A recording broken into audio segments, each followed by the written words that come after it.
નમસ્કાર વિદ્યાર્થી મિત્રો, હું પ્રશાંત પંચાલ આપ સૌનું વર્લ્ડિંગ બોક્સમાં હાર્દિક સ્વાગત કરું છું. દોસ્તો, વર્લ્ડિંગ બોક્સ એકેડમી દ્વારા અંગ્રેજી ભાષામાં એક નવી પહેલ શરૂ કરવામાં આવેલી છે અને આ પહેલનું નામ છે પ્રોજેક્ટ CDE, જેનું ફૂલ નેમ થાય છે ક્રેક ડિસ્ક્રિપ્ટિવ ઇંગ્લિશ. હવે ડિસ્ક્રિપ્ટિવ ઇંગ્લિશનો અર્થ થાય છે દોસ્તો વર્ણનાત્મક અંગ્રેજી. આપણને બધાને ખ્યાલ છે કે જેટલી બી કોમ્પિટિટિવ એક્ઝામ્સ થાય છે, જેની અંદર મેન્સ એક્ઝામ આવવાની છે, એ દરેક મેન્સ એક્ઝામમાં વર્ણનાત્મક અંગ્રેજી પૂછાય છે, એટલે કે ડિસ્ક્રિપ્ટિવ ઇંગ્લિશ પૂછાય છે. તો ગુજરાતના ઘણા બધા વિદ્યાર્થીઓને ઇંગ્લિશમાં લખવાની પ્રોબ્લેમ રહેલી હોય છે, ડર બી હોય છે. તો આ ડર અને જેટલી બી મુશ્કેલીઓ એમને પડે છે, એ તમામ મુશ્કેલીઓને દૂર કરવા માટે વર્લ્ડિંગ બોક્સ એકેડમી દ્વારા આ પ્રોજેક્ટ શરૂ કરવામાં આવેલો છે. આ પ્રોજેક્ટની અંતર્ગત આજે આપણે આ પહેલો લેક્ચર લઈ રહ્યા છીએ, જેની અંદર હું તમને ઇંગ્લિશ ભાષામાં લખવા માટે જે બેઝિક નોલેજની જરૂર હોય એની ચર્ચા કરીશ. ઠીક છે, એટલા માટે આ લેક્ચરનું નામ રાખેલું છે બેઝિક નોલેજ ફોર રાઇટિંગ. તો આ લેક્ચરની અંદર આપણે કયા પોઈન્ટ ભણવાના છે, કયા કોન્સેપ્ટ્સ ભણવાના છે, એની આપણે એક ચર્ચા કરી લઈએ. તો કોન્સેપ્ટ્સ ટુ સ્ટડી દોસ્તો, જેમાં સૌથી પહેલો પોઈન્ટ છે નો, ના, ની, નું, ને. ગુજરાતી ભાષામાં ઘણી જગ્યાએ આવા શબ્દો હશે, તો એને ઇંગ્લિશમાં કેવી રીતે લખાય એ આપણે શીખીશું. એના પછી જે બીજો પોઈન્ટ શીખવાનો છે વિશેષણ પ્લસ નામ. તો ગુજરાતીના વિશેષણ અને નામને ઇંગ્લિશમાં કેવી રીતે લખાય એની બી ચર્ચા આ લેક્ચરમાં કરવાની છે. અને છેલ્લો પોઈન્ટ છે અનેથી જોડાયેલા શબ્દો. ગુજરાતી ભાષામાં ઘણા બધા શબ્દોને આપણે અનેથી જોડીએ છીએ, તો એને ઇંગ્લિશમાં કેવી રીતે લખાય એની ચર્ચા કરીશું. તો શુભ શરૂઆત કરીએ સૌથી પહેલા પોઈન્ટથી. તમે લાસ્ટ મોમેન્ટ સુધી અટેન્શન આપજો દોસ્તો, તમને ડેફિનેટલી ઇંગ્લિશમાં લખતા આવડી જશે અને બિલીવ મી ઇંગ્લિશમાં લખવું ખૂબ જ ઇઝી છે, બસ સ્ટેપ બાય સ્ટેપ જવું પડશે. તો સૌથી પહેલાં કોન્સેપ્ટ ક્લિયર કરીશું કોનો? નો, ના, ની, નું, ને. તો ઇંગ્લિશ લેંગ્વેજમાં જે નો, ના, ની, નું, ને છે, એને લખવું હોય તો એને ઇંગ્લિશમાં લખાય ઓફ. શું લખાશે? ઓફ. હવે પહેલો પોઈન્ટ સમજવો પડશે કે ગુજરાતી ભાષા કરતાં ઇંગ્લિશ ભાષા છે ને તદ્દન ઊંધી છે, એટલે કે રિવર્સ છે. એટલે ગુજરાતીમાં આપણે જે પણ લખીએ છીએ એને મારે ઇંગ્લિશમાં લખવું હોય તો રિવર્સ કરીને લખવું પડશે, એટલે કે પાછળથી આગળ આવીને લખવું પડશે. જેમ કે દોસ્તો અહીંયા આપણી પાસે આ વસ્તુ છે કે ગુજરાતના વિદ્યાર્થીઓ, આને હવે મારે ઇંગ્લિશમાં લખવું છે તો આપણને ખબર છે કે ગુજરાતી કરતાં ઇંગ્લિશ ભાષા તદ્દન ઊંધી છે. તો જેમ ગુજરાતીમાં આપણે સીધું લખ્યું છે, ઇંગ્લિશમાં લખવું હોય તો આપણે રિવર્સ કરીને લખવું પડે. અને રિવર્સ કરીને લખવા માટે આ દરેક શબ્દનું ઇંગ્લિશ આવડતું હોવું જોઈએ. તો જેમ કે મેં તમને હમણાં વાત કરી કે નો, ના, ની, નું, ને, આનું ઇંગ્લિશ થાય છે ઓફ. રેડી? હવે ગુજરાતનું ઇંગ્લિશ. ગુજરાત વિદ્યાર્થીઓ, જો વિદ્યાર્થી એક હોય તો એને ઇંગ્લિશમાં કહેવાય સ્ટુડન્ટ, પણ અહીંયા વિદ્યાર્થીઓ છે એટલે એને કહેવાશે સ્ટુડન્ટ્સ. તો આને હવે મારે ઇંગ્લિશમાં લખવું હોય તો આપણે આવી રીતે લખીશું સ્ટુડન્ટ્સ, પછી નો, ના, ની, નું અંગ્રેજી ઓફ અને ગુજરાતનું અંગ્રેજી ગુજરાત. રેડી? તો સ્ટુડન્ટ્સ ઓફ ગુજરાત. ક્લિયર? તો ગુજરાતી કરતાં ઇંગ્લિશ લેંગ્વેજ કેવી છે? ઊંધી છે. ભારતની રાજધાની, તો આમાં દરેકનું અંગ્રેજી શીખી લઈએ. નો, ના, ની, નું, ને નું અંગ્રેજી શું થશે? ઓફ. રાજધાનીનું અંગ્રેજી શું થાય? કેપિટલ. તો બસ હવે આને ઇંગ્લિશમાં લખીએ. ઇંગ્લિશમાં કેવું લખાશે? રિવર્સ, પાછળથી આગળ આવવું પડશે. તો પહેલાં લખવું પડશે કેપિટલ. નો, ના, ની, નું, ને નું અંગ્રેજી ઓફ અને ભારત એટલે કે ઇન્ડિયા. તો ગુજરાતમાં જેને આપણે કહીએ છીએ ગુજરાતી ભાષામાં ભારતની રાજધાની, એને ઇંગ્લિશમાં શું કહેવાશે? Capital of India. નેક્સ્ટ, રમતના નિયમો. તો નો, ના, ની, નું અંગ્રેજી ઓફ. રમતને કહેવાય ગેમ અને નિયમ એક હોય તો એને કહેવાય રૂલ, એકથી વધુ હોય તો શું કહેવાય? રૂલ્સ. હવે આને મારે ઇંગ્લિશમાં લખવું હોય તો આને રિવર્સ ઓર્ડરમાં લખવું પડે. તો શું લખાશે? Rules of game. અને હવે જે આવે છે ઇક્વેશન તમારે જાતે સોલ્વ કરવાનો છે, ખેલાડીનો અભિગમ. આને ઇંગ્લિશમાં લખવું હોય તો કેવી રીતે લખાય તમે મને કમેન્ટ સેક્શનમાં કમેન્ટ કરીને બતાવો. હું તમને આનું ઇંગ્લિશ કહી દઉં. ખેલાડી એક હોય તો એને શું કહેવાય? પ્લેયર. એકથી વધુ હોય તો શું કહેતા? પ્લેયર્સ. નો, ના, ની, નું, ને નું અંગ્રેજી શું થશે? ઓફ. અને અભિગમ માટે અંગ્રેજીમાં સારો શબ્દ છે દોસ્તો, જેને કહેવાય એટીટ્યુડ. એટીટ્યુડનો સ્પેલિંગ ખાસ દેખજો, ATTITUDE. Once again, ATTITUDE. બસ આ વસ્તુ ઇંગ્લિશમાં લખવી છે. કમેન્ટ સેક્શનમાં કમેન્ટ કરીને બતાવો ફટાફટ શું લખાશે. તો આને લખાશે એટીટ્યુડ ઓફ પ્લેયર.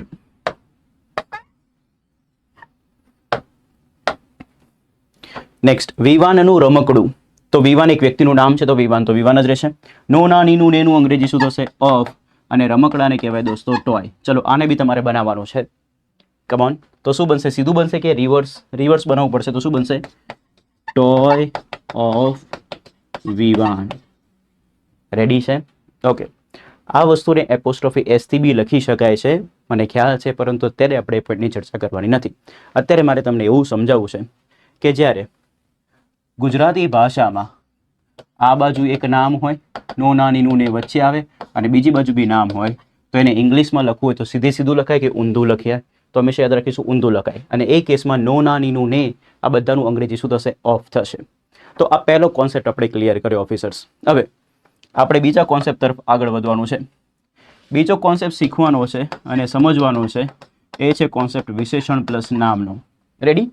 તો આપણે એક એક કરીને આ કોન્સેપ્ટને સમજીએ. જેમ કે અહીંયા લખ્યું છે બ્લુ પેન. હવે એને તમે ધ્યાનથી દેખો તો તમને ખબર પડશે કે પેન જે છે ને એ નામ છે. હવે પૂછો પેન કેવી છે? તો ખબર પડે છે કે બ્લુ છે. કેવી છે? બ્લુ છે. તો આ બ્લુ શબ્દ જે છે આ નામની શું બતાવે છે? વિશેષતા. અને ગુજરાતીમાં જે શબ્દ નામની વિશેષતા બતાવતો હોય ને એને કહેવાય વિશેષણ. શું કહેવાશે? વિશેષણ. તો બ્લુ આપણા માટે બની ગયું વિશેષણ અને પેન બની ગયું આપણા માટે શું? નામ. એવી રીતે આગળ વધીએ. Spacious room. તો આમાં નામ છે રૂમ. હવે પૂછો રૂમ કેવો છે? સ્પેશિયસ એટલે કે ખૂબ જ વધારે જગ્યાવાળો. ઠીક છે? તો આ રૂમ નામ છે અને સ્પેશિયસ એની વિશેષતા બતાવે છે. વિશેષતા બતાવનારા શબ્દને શું કહેવાય? વિશેષણ. ક્લેવર સ્ટુડન્ટ. તો સ્ટુડન્ટ એટલે કે વિદ્યાર્થી, જે પોતે એક નામ છે. વિદ્યાર્થી કેવો? ક્લેવર એટલે કે હોશિયાર. તો એ શું છે? એનું વિશેષણ. Honest officer.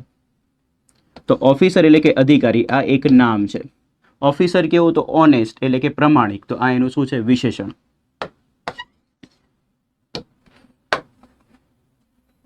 તો આ બધા જે લાસ્ટમાં લખેલા છે પેન, રૂમ, સ્ટુડન્ટ, ઓફિસર, આ બધા શું છે? નામ. અને બ્લુ, સ્પેશિયસ, ક્લેવર, ઓનેસ્ટ, આ બધા જે છે વિશેષતા દર્શાવનારા શબ્દો. તો નામની વિશેષતા દર્શાવતા શબ્દો છે.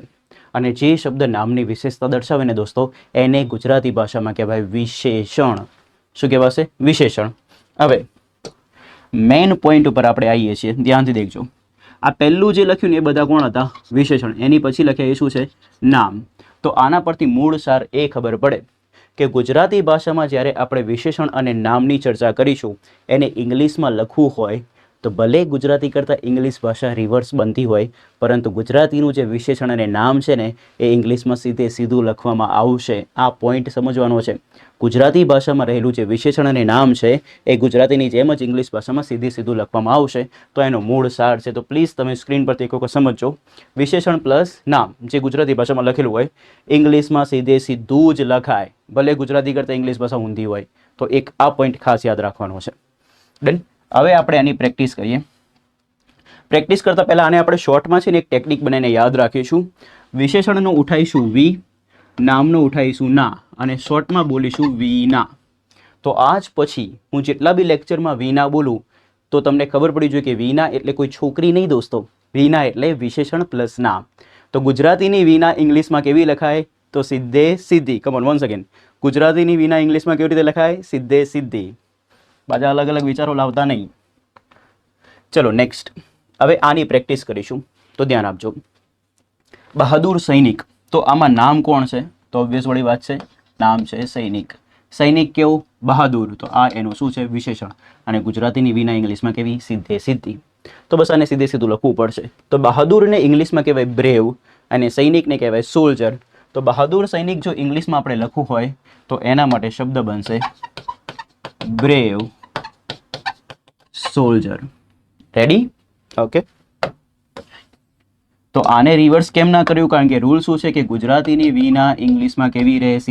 સીધી. ગુલાબી ફૂલ. તો ફૂલ એક નામ છે, પણ ફૂલ કેવું? ગુલાબી. તો ગુલાબીની વિશેષતા બતાવેલા માટે શું બન્યું? વિશેષણ. અને ગુજરાતીની વીના ઇંગ્લિશમાં સીધી. ગુલાબીને કહેવાય પિંક ને ફૂલને કહેવાય ફ્લાવર. તો આને કહેવાશે પિંક ફ્લાવર. ઠીક છે? હા. નેક્સ્ટ. ભારત સરકાર. તો સરકાર દોસ્તો નામ છે. ભારત એનું વિશેષતા બતાવનારો શબ્દ છે, એટલે શું બનશે? વિશેષણ. તો ગુજરાતીની વિના ઇંગ્લિશમાં કેવી? સીધે સીધી. તો ભારત સરકારને લખાશે. દેખો, ભારત શબ્દ વિશે થોડી ચર્ચા કરવી પડશે. ભારત શબ્દ નામની રીતે બી વાપરી શકાય અને વિશેષણની રીતે બી વાપરી શકાય. હવે પોઈન્ટને સમજો. ઇંગ્લિશ ખરેખર ડિટેલમાં સમજવાની જરૂર છે. ભારત જ્યારે નામની રીતે આવે ને દોસ્તો, ત્યારે એના માટે લખાય ઇન્ડિયા. કમોન, શું લખાય? ઇન્ડિયા. અને ભારત જ્યારે વિશેષણ હોય ને, ત્યારે ઇન્ડિયામાંથી થઈ જાય ઇન્ડિયન. ક્લિયર?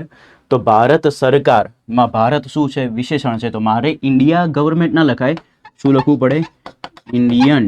અને સરકારને અંગ્રેજીમાં કહેવાય ગવર્મેન્ટ. ઘણા બધા વિદ્યાર્થીઓને છે ને સરકારી નોકરીની તૈયારી કરતા હોય છે, પરંતુ સરકારનો સ્પેલિંગ એમને યાદ કરવામાં તકલીફ પડતી હોય છે, કાં તો આવડતો હોતું નથી. તો પ્લીઝ આપણે એને તૈયાર કરી નાખીએ. સરકારને ઇંગ્લિશમાં શું કહેવાય? ગવર્મેન્ટ. હવે એનું સ્પેલિંગ તૈયાર કરીએ. GOVERN. Once again, GOVERN. Govern. અને પાછળ લગાવી દેવાનું MENT. કોઈ બી સ્પેલિંગને તૈયાર કરવું તો એને તોડી નાખો એટલે તૈયાર થઈ જશે. પહેલા બોલો ગો, એટલે GOVERN મેન્ટ MENT. રેડી છે? ઓકે.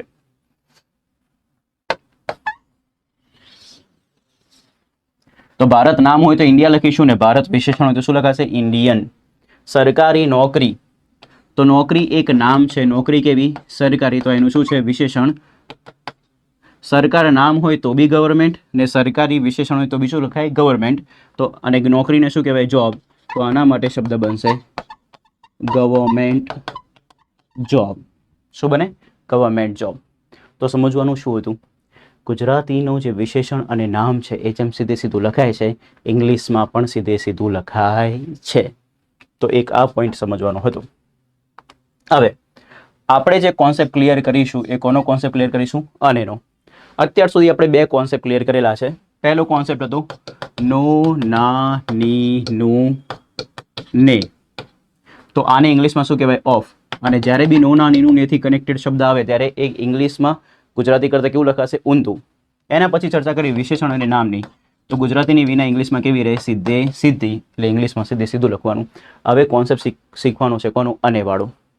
તો દોસ્તો સમજો, આને કહેવાય અનેની પહેલા વાળો પાર્ટ ને આને કહેવાય અનેની પછી વાળો પાર્ટ. ડન?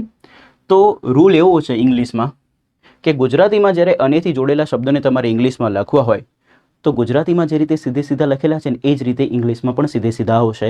આમાં રિવર્સ કરવાની જરૂર પડતી નથી. પ્લીઝ ધ્યાન આપજો. એનો અર્થ અનેની પહેલા વાળો પાર્ટ ઇંગ્લિશમાં ક્યાં આવે? પહેલા. અનેની પછી વાળો પાર્ટ ઇંગ્લિશમાં ક્યાં આવે? પછી. તો આને મારે ઇંગ્લિશમાં લખવું હોય તો પહેલા અનેનું ઇંગ્લિશ શીખવું પડશે. અનેને ઇંગ્લિશમાં શું કહેવાશે? એન્ડ. તો રોહિત અને વિરાટને ઇંગ્લિશમાં લખવું હોય તો શું લખાય? Rohit and Virat. રેડી? કોઈ પણ વ્યક્તિનું જ્યારે તમે નામ લખો છો ત્યારે ઇંગ્લિશમાં યાદ રાખીશું હંમેશા એનો ફર્સ્ટ લેટર કેપિટલ જ આવશે. આખા ઇંગ્લિશમાં ક્યાંય પણ તમે લખો તો કોઈ બી વ્યક્તિનું નામ લખો છો તો હંમેશા ફર્સ્ટ લેટર એનો કેવો આવે? કેપિટલ જ આવે. તો આ રૂલ તમે યાદ રાખજો. ચા અને કોફી. તો અનેની પહેલા વાળો પાર્ટ પહેલા, પછી વાળો પાર્ટ પછી. તો ચા ને કહેવાય ટી, કોફીને કહેવાય કોફી. તો અહીંયા શું લખાશે? T and coffee. નાચવું અને ગાવું. તો નાચવું એક ક્રિયાપદ છે, ગાવું પણ એક ક્રિયાપદ છે. નાચવાને કહેવાય ડાન્સ, ગાવાને કહેવાય સિંગ. તો આને કહેવાશે ડાન્સ એન્ડ સિંગ. દોડવું અને કૂદવું. તો આપણને રૂલ ખબર છે કે અનેની પહેલા વાળો પાર્ટ પહેલા, પછી વાળો પાર્ટ પછી. સીધે સીધું આવશે. દોડવાની ક્રિયાને કહેવાય રન, કૂદવાની ક્રિયાને કહેવાય જમ્પ. તો દોસ્તો આને લખાશે રન એન્ડ જમ્પ. તો મૂળ સાર હવે સમજીએ કે અનેની પહેલા વાળો પાર્ટ પહેલા આવશે, અનેની પછી વાળો પાર્ટ પછી. એનો અર્થ ગુજરાતીમાં લખેલું અને ઇંગ્લિશમાં કેવી રીતે લખાશે? સીધે સીધું. તો પ્લીઝ ધ્યાન આપજો. અનેને ઇંગ્લિશમાં શું કહેવાય? એન્ડ. ગુજરાતીમાં અનેથી જોડાયેલા શબ્દ ઇંગ્લિશમાં હંમેશા સીધે સીધા લખવામાં આવે છે. તો દોસ્તો આ હતો બીજો પોઈન્ટ.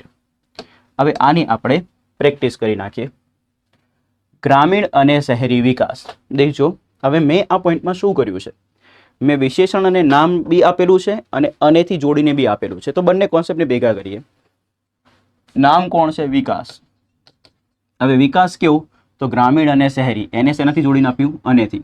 તો આ બી વિશેષણ, આ બી વિશેષણ. અને આપણને બધાને ખબર છે કે ગુજરાતીની વિના ઇંગ્લિશમાં કેવી રીતે લખાય? સીધે સીધી. અને આની પહેલા વાળો પાર્ટ પહેલા, પછી વાળો પાર્ટ પછી. બસ સિમ્પલ. ગ્રામીણને ઇંગ્લિશમાં કહેવાય રૂરલ, શહેરીને કહેવાય અર્બન, અને વિકાસને કહેવાય ડેવલપમેન્ટ. ડેવલપમેન્ટ ના કહેવાય તો બીજું બી કહેવાય ગ્રોથ. તો આને ઇંગ્લિશમાં કેવી રીતે લખાય તો જોઈ લઈએ. Rural and urban growth. Growth ના લખવું હોય તો એનાથી બી સારો શબ્દ છે ડેવલપમેન્ટ. રેડી? ઓકે, તો આવું આપણે વાક્ય બનાવીશું ને એની અંદર આવા બધા શબ્દો આવશે. એ ટાઈમે તમારા મગજમાં કન્ફ્યુઝન થવું જોઈએ નહીં.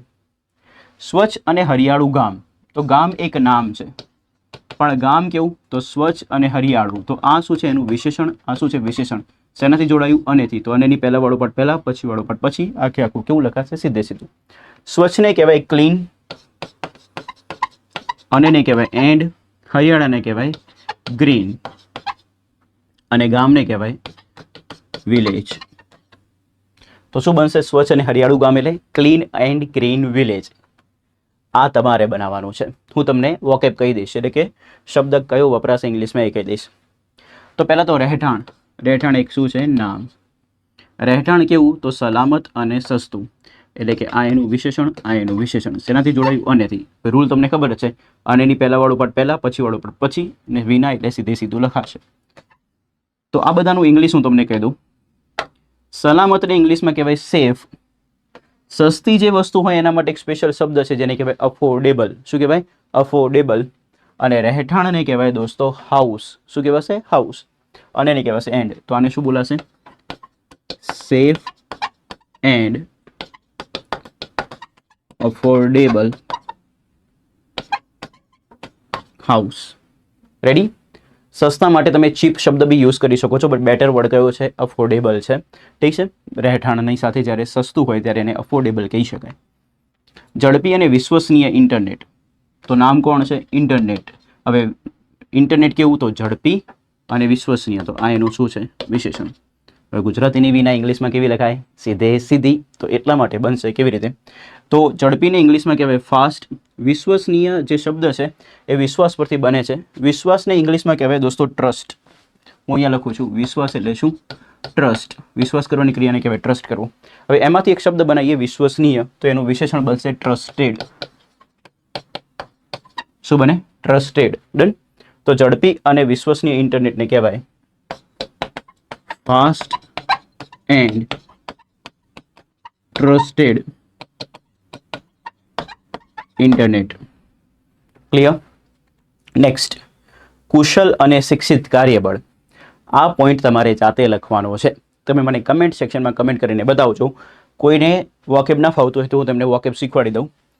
કુશલ અને શિક્ષિત કાર્યબળને આપણે સમજવું હોય તો આપણે થોડી સ્પેસ કરી દઈએ. પહેલાં આ બધાને ઇંગ્લિશમાંથી પહેલાં હું હટાવી દઉં છું. ડન. હવે જોઈએ કુશલ અને શિક્ષિત.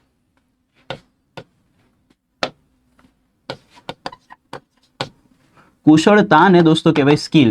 એના પરથી શબ્દ બને કુશળ એટલે કે સ્કિલ્ડ. ઈડી લાગી જાય. અને શિક્ષિત, શિક્ષણ મેળવવાની ક્રિયાને કહેવાય એજ્યુકેટ કરવું. શું કરવું? એજ્યુકેટ. આપણે જેમ કે હું તમને શિક્ષણ આપું છું તો એને શું કહેવાય? એજ્યુકેટ કરવું. તો એના પરથી જે લોકો શિક્ષિત થાય છે એ લોકોના માટે શબ્દ આવે કે જે લોકો ઓલરેડી ભણેલા ગણેલા છે એમને એજ્યુકેટ પરથી કહેવાશે એજ્યુકેટેડ. તો શિક્ષિત એને ઇંગ્લિશમાં કહેવાય એજ્યુકેટેડ. એજ્યુકેટેડ આવ્યું ક્યાંથી? તો એજ્યુકેટ પરથી. રેડી? ઓકે. અને કાર્યબળ. કાર્યબળ બી સારો શબ્દ છે, એને બી સમજી જ લઈએ. તો સમજો, બળના બધાનું અંગ્રેજી આવડતું હોય. બળને શું કહેવાય? ફોર્સ. અને કાર્યને કહેવાય વર્ક. તો આ સીધે સીધું લખી નાખો. કાર્યબળ એક આખો શબ્દ છે. શું બનશે? Work force. તો મેં તમને બધાનું ઇંગ્લિશ શીખવાડી દીધું. કાર્યબળ એક નામ. કાર્યબળ કેવું? તો કુશળ અને શિક્ષિત. તો આ એનું શું છે? વિશેષણ. તો ગુજરાતીની વિના ઇંગ્લિશમાં કેવી? સીધે સીધી. અને અનેની પહેલા વાળો પાર્ટ પહેલા, પછી વાળો પાર્ટ પછી. તો આનું ઇંગ્લિશ શું થાય? ફટોફટ મને કમેન્ટ સેક્શનમાં કમેન્ટ કરીને બતાવો દોસ્તો. કમોન. તો આનું ઇંગ્લિશ થશે skilled and educated workforce. Done છે? સો આ હતો આપણો લાસ્ટ પોઈન્ટ. લાસ્ટ પોઈન્ટમાં આપણે એવું જાણ્યું કે આનેની પહેલા વાળો પાર્ટ પહેલા લખાય અને એની પછી વાળો પાર્ટ પછી લખાય. ડન. હવે આજના જે 3 પોઈન્ટ છે એને આપણે એક લાસ્ટ ટાઈમ ફોકસથી શીખી લઈએ, રિવાઇઝ કરી લઈએ. સૌથી પહેલો પોઈન્ટ, નો નાનીનું નેનું અંગ્રેજી શું છે? ઓફ. બીજો પોઈન્ટ, ગુજરાતી કરતાં ઇંગ્લિશ ભાષા કેવી છે? ઊંધી. એટલે કે ગુજરાતીમાં જે લખેલું હશે એને ઇંગ્લિશમાં લખવું હોય તો ઊંધું કરીને લખાશે. પરંતુ ગુજરાતીમાં રહેલા 2 પોઈન્ટ જે સીધા લખવામાં આવે છે ઇંગ્લિશ ભાષામાં એ કયા? તો પહેલું, ગુજરાતીનું વિશેષણ અને નામ જેને આપણે વિના કહીએ તો એ ઇંગ્લિશમાં કેવી આવશે? સીધી. અને ગુજરાતીમાં જોડાયેલા કયા શબ્દો? આનેથી જોડાયેલા જે શબ્દો છે એ બી ઇંગ્લિશમાં કેવા આવે? સીધા. બાકી બધું 99.99% કેવું લખાશે? રિવર્સ, એટલે કે ઊંધું કરીને લખાશે. દોસ્તો, પ્રોજેક્ટ CDE એટલે કે ક્રેક ડિસ્ક્રિપ્ટિવ ઇંગ્લિશ, આ એ બહુ મોટો પ્રોજેક્ટ છે અને અમારું મિશન બહુ મોટું છે કે ગુજરાતના દરેક વિદ્યાર્થીને ઇંગ્લિશમાં કમ્પલસરી લખતા આવડતું હોવું જોઈએ. અને ઇંગ્લિશ એમનો ડરવાળો વિષય નહીં, સ્કોરિંગ સબ્જેક્ટ બનવો જોઈએ. અને એટલા માટે આપણે આટલા બેઝિકથી શરૂઆત કરી છે. ઠીક છે. સો આઈ હોપ તમને આ વિડીયોમાં બહુ મજા આવી હશે, આ લેક્ચરમાં તમને મજા આવી છે, કંઈક ને કંઈક બેઝિક જાણવા મળ્યું હશે. આવી જ રીતે દોસ્તો લેક્ચર 2ની અંદર આપણે ગુજરાતીમાં રહેલું જે વાક્ય છે એ કયા કાળનું છે એને ઓળખવાની ટેકનિક શીખવાની છે, એને ઇંગ્લિશમાં કઈ રીતે લખાય તો એની વાક્યરચનાની ટેકનિક શીખવાની છે. સો આપણે મળીએ નેક્સ્ટ લેક્ચરમાં. Till then by, take care.